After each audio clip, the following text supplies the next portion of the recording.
l'autre théâtre de guerre majeur dans le monde, c'est-à-dire au Proche-Orient, avec le développement ce soir dans l'affrontement verbal entre la France et Israël. On est monté encore d'un cran avec des propos extrêmement durs échangés entre Emmanuel Macron et Benjamin Netanyahou. Absolument. Emmanuel Macron qui était en Conseil des ministres ce matin, et c'est l'un des participants qui rapporte ses propos.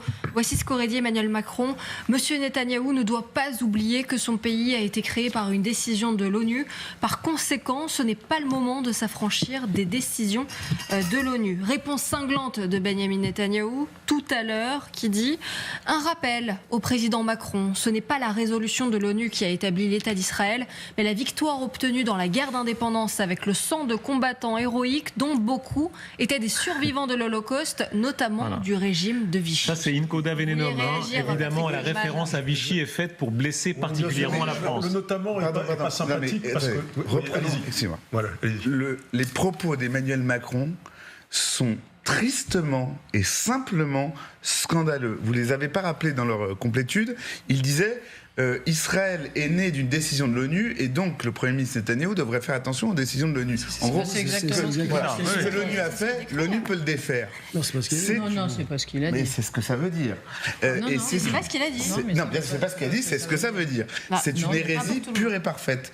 L'État c'est de l'exégèse, pardon. Oui. Il n'a pas dit ça. Maître Lugman, pour l'instant, il dit il y a une sorte de dette morale d'Israël à l'égard de l'ONU. Non mais attendez, une seconde. La déclaration d'indépendance de l'État d'Israël, elle fait effectivement référence au droit international, c'est très émouvant, comme elle fait référence aux références bibliques, etc. Mais en attendant, il y a une chose qui est certaine, ce qui fonde l'État d'Israël, c'est la déclaration d'indépendance prononcée par Ben Gurion le 14 mai 1948, ce qui a immédiatement provoqué un état de guerre qui, d'ailleurs, d'une manière parfaite, n'a pas cessé depuis. Y compris la violence. Moi, je me rappelle toujours, une des rencontres les plus frappantes de ma vie, c'était Yitzhak Shamir, Premier ministre israélien, qui racontait comment il avait pratiqué le terrorisme contre les Anglais, parce qu'il y a une forme de guerre, voilà, de façon tout à fait assumée. Il y a un point que je voudrais rajouter sur ce plateau, excusez-moi.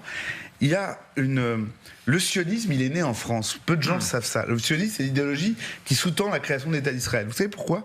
Le fondateur du sionisme, il s'appelait Herzl. Et Herzl, qui était le plus grand journaliste viennois, l'espèce de Darius Rochemin viennois, parfaitement sécularisé, intégré. Il regarde une scène qui le traumatise. C'est la dégradation du capitaine Dreyfus, place des Invalides. Et quand il y a ce sabre brisé, il dit si en France ça peut arriver à un officier juif qui n'a rien à voir avec le judaïsme, alors c'est que les juifs doivent avoir leur État. Donc la vraie dette du sionisme vis-à-vis de la France, c'est l'affaire Dreyfus. Et donc je trouve que, mu tout cela et l'épisode de Vichy, Macron n'aurait jamais dû dire cela. Non mais vraiment là-dessus, sur la question du président de la République, est-ce que oui ou non, selon vous, il a été insultant, infamant à l'égard d'Israël, comme le dit ici? Il a été infamant. Qui prend la défense du président de la République? Netanyahou, je le dis, il a été infamant. Oui, alors qui prend la défense du président de la République? Moi, je ne prends pas la défense, j'étais un peu consterné à la vérité. Voilà. Parce que ça n'apporte rien au débat de dire vous avez une dette morale envers l'ONU. Je veux dire, aujourd'hui, l'État d'Israël existe, il y a 9,5 millions d'habitants, c'est un fait, et voilà. Il n'a jamais dit que c'était à remettre en question. Oui, mais je veux dire, c'est un petit peu ce qu'on sent. Ça veut dire. Moi, j'ai été... Non, mais pardon, je vais vous interrompre. Moi, je suis régalien, j'ai tendance... Général Richoux, pour être précis, parce que ça flotte un peu, Israël, à tort ou à raison, a frappé des positions de la FINUL, des troupes de l'ONU. Ça, je le condamne fermement. Le président de la République revient là-dessus en disant qu'il y a une forme de dette morale d'Israël à l'égard de l'ONU. Il ne devrait pas faire ça. Pour l'instant, c'est ça. Qui a raison là dans cette affaire? Si je peux me permettre, je pense que d'abord les deux, dans leur point de vue, ont raison. Ce qui est ça qui pose problème. Non, mais pourquoi? Non, c'est pas ça. On peut toujours tout s'amuser à tout mettre, ou créer des polémiques à la con. Non, ils sont pas d'accord, donc ils n'ont pas tous les deux raison. Ils sont pas d'accord sur deux choses, c'est qu'on a deux visions différentes. Il y en a un qui parle du droit. C'est-à-dire que grosso modo, effectivement, le sionisme, alors si on n'est pas sioniste, le seul truc qui marche, c'est le droit international. Le droit international, c'est qu'en 1948, l'ONU décide de créer... Mais c'est pas l'ONU qui garantit l'existence de l'État d'Israël. Je finis, s'il te plaît. Voilà, parce que ça va 5 minutes. Oui, non, c'est ce que je dis. C'est pour ça que je dis qu'il y a les deux choses. La vision qu'a Netanyahou, c'est la force. La vision et le problème, c'est qu'on ne peut pas durer longtemps avec la force. La vision Je finis. La vision d'Emmanuel Macron, c'est le droit international, mais qui n'est pas appuyé par la force. C'est en ça qu'il y a un problème dans cette discussion. C'est que d'un côté, il y a l'autre qui dit vous êtes bien gentil, mais moi j'existe parce que j'ai une armée. Sauf que s'il n'existe que là-dessus, on a tous les problèmes qu'on a maintenant. C'est-à-dire qu'est-ce qu'on fait comme sortie politique derrière? Et à part si on est ultra-sioniste à la fin, on soutient y compris, on peut pas soutenir l'attaque contre les casques bleus de l'ONU et on perd du soutien. Ou on a une vision un peu angélique où il y a que la communauté internationale, mais on met pas des armes derrière. Et à ce moment-là, l'État d'Israël n'existe plus. En tout cas, l'importance de la force. Rappelons que l'État d'Israël, oui, s'est constitué dans la force, y compris de manière parfois très brutale en chassant des populations palestiniennes. Et ce que disent là les Israéliens, c'est nous avons conquis nous-mêmes notre État. C'est pas l'ONU qui est venue gentiment nous le donner. Et surtout, au départ, Israël accepte la résolution de l'ONU. Israël accepte le partage de la Palestine. Temps de partage, non. Effectivement, le Ben Gourion, le 14 mai 1948, déclare l'indépendance d'Israël, et le lendemain, tous les États arabes de la région, l'Égypte, la Jordanie, l'Irak, la Syrie, j'en oublie, je crois que même l'Arabie Saoudite qui était dans le coup, se dit, allez, on les envahit et on va les rejeter à la mer. Donc, je trouve que M. Macron aurait dû se plonger un petit peu dans son histoire de l'État d'Israël avant de se montrer aussi péremptoire. Le poids de l'histoire, lisons dans le détail la réponse, celle que rappelait à l'instant Émilie, la réponse de Netanyahou, où on sent que les mots sont faits pour blesser.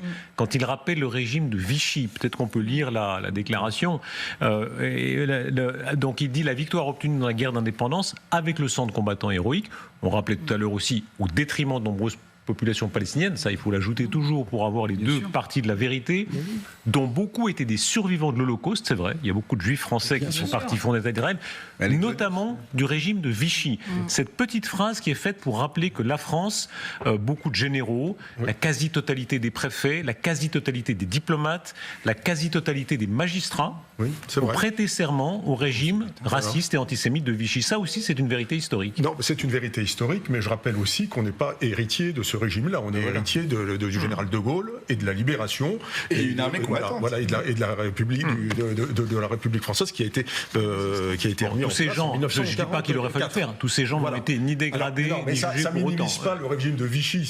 On est bien d'accord. Voilà, simplement. Là, c'est une vacherie. Alors, je veux dire deux choses. C'est une vacherie, mais on comprend qu'il soit un peu vexé, Benjamin Netanyahou. Mais est-ce qu'elle est de bonne guerre? Est-ce qu'elle est de bonne guerre, cette vacherie? Oui. Il y a une vacherie d'un côté, il a répondu de l'autre. Maintenant, je rappelle que deux choses. Quand même, le régime de Vichy est une abomination dans notre histoire, on n'y peut rien, c'est comme ça. Mais l'honneur a été rétabli en 1944. Bousquet, socialiste, radical socialiste, ami de Mitterrand, choyé par Mitterrand. Et puis Mitterrand qui avait eu la Francis, qu'elle aurait pu en parler aussi. Papon, radical socialiste, choyé par les gaullistes. Ça aussi, c'est ce que rappelle ici l'Israélien. Mais il faut rappeler que Vichy n'était pas la France et qu'il y a quand même beaucoup de juifs qui ont été protégés en France, et ça c'est quand même une réalité historique, et que c'est un des pays, pas le plus protecteur, mais c'est un des pays d'Europe qui a le plus très bon livre de Laurent Joly là-dessus. Et puis je voudrais dire une deuxième chose, c'est que l'affaire Dreyfus est aussi une abomination, mais c'est quand même la République et l'armée française, avec le général Dupuy, me semble-t-il, qui a fait de la prison à cause de ça, et qui est devenu ministre de la Défense après, qui a rétabli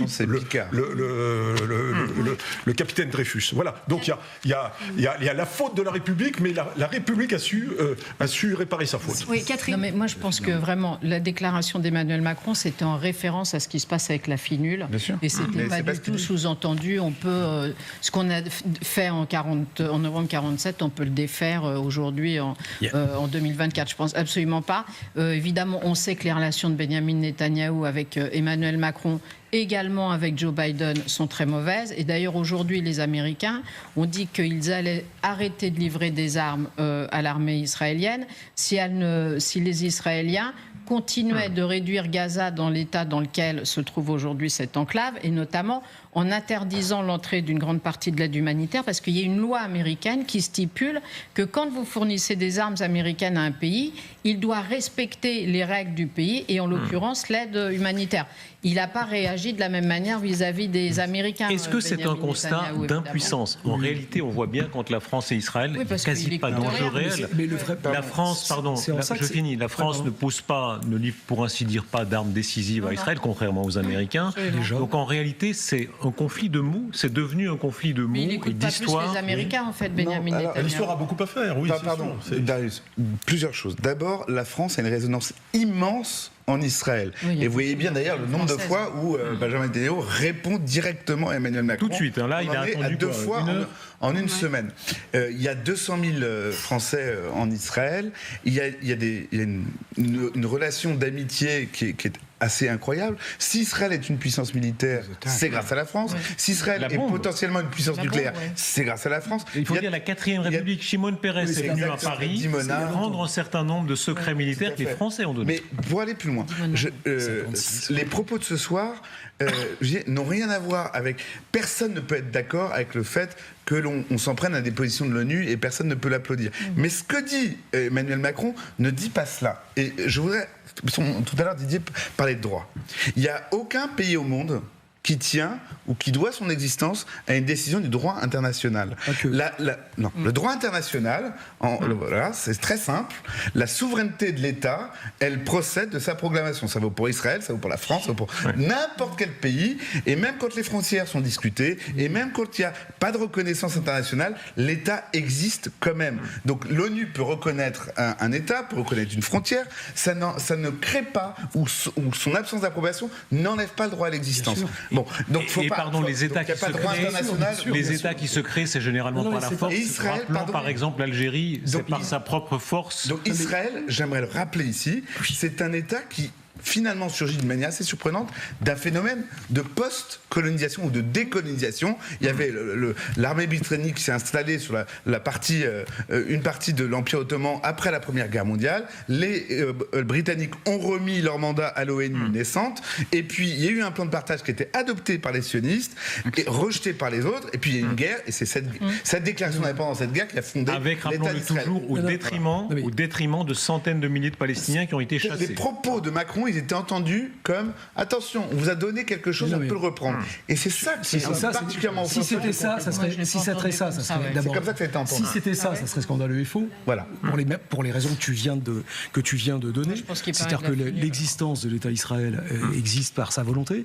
Néanmoins, c'est là que je vois, je reviens sur cette affaire-là. Il y a quand même deux façons de voir les choses. Soit on fait une seule référence à la force, ce que semblait faire Benjamin Netanyahu, en rappelant l'histoire, à juste titre, le fait que c'est par les armes, face à l'attaque des armées arabes qui avaient refusé ce plan de l'ONU, qu'ils ont réussi à d'ailleurs étendre le territoire qui n'était pas celui prévu de départ. En revanche, s'il n'y a pas de droit international aujourd'hui, on ne peut pas partir simplement sur le projet. Enfin, si on veut amener... On ne va pas refaire toute l'histoire de ça là. Avançons un tout petit peu, si vous permettez. Mais aujourd'hui, est-ce que c'est de la part d'Emmanuel Macron une manière, disons, d'exprimer un énervement contre Israël? C'est la même chose que sur la question de la livraison des armes qu'on ne livre pas parce de toute manière on n'en vendait pas, parce que c'est des compétiteurs. On est dans l'expression de l'impuissance. Sophia Mara, vous êtes avec nous. Sophia Mara, vous êtes notre consoeur et je recommande toujours ce que vous faites pour comprendre le monde, notamment le monde arabe et musulman. Est-ce que ce qu'on voit là, c'est-à-dire le ton, les mots qui sont vraiment choisis visiblement pour blesser, et de la part d'Emmanuel Macron et de la part de Netanyahou, c'est une forme d'énervement de la France contre Israël qui dit en gros toutes vos recommandations, vos condamnations, on n'en a rien à faire? Oui, c'est une manière peut-être un peu maladroite d'exprimer une exaspération de la France quant au non-respect par Israël, en l'occurrence là dans le sud du Liban, du caractère sacré de ces casques bleus qui sont là quand même depuis très longtemps et qui devraient être épargnés et ne pas être pris à partie par l'armée de Tsahal dans son avancée au sud Liban contre le Hezbollah. Cela étant dit, cette déclaration, je ne l'ai absolument pas ressentie comme une façon pour la France ou pour le président Macron de dire ce qu'on vous a concédé, on peut le reprendre. Non, pas du tout. C'est dû notamment à ces frictions au Sud-Liban, mais aussi, et on pourrait le rappeler, à toutes les résolutions aux Nations Unies qui ont été violées ou toujours pas respectées à ce jour suite à la guerre de 1948 qui, du côté israélien, bien sûr, selon son récit, est une guerre d'indépendance, mais qui pour les Palestiniens, je vous le rappelle, puisqu'il y avait bien une nationalité palestinienne, un passeport palestinien, une monnaie palestinienne, un drapeau palestinien, eh bien pour eux était la Nakba, c'est-à-dire la catastrophe. Et quant aux pays arabes qui sont entrés en guerre au lendemain de l'application de la déclaration des Nations Unies, pour eux, eh bien évidemment, quand vous leur prenez quelque chose, il est tout à fait normal que les Arabes n'acceptent pas immédiatement de le donner. C'est après des années, voire des décennies d'un parcours qui a été sanglant parfois, qu'il y a enfin eu la paix qui a permis des deux côtés d'accepter le principe de partage des territoires pour arriver à la paix.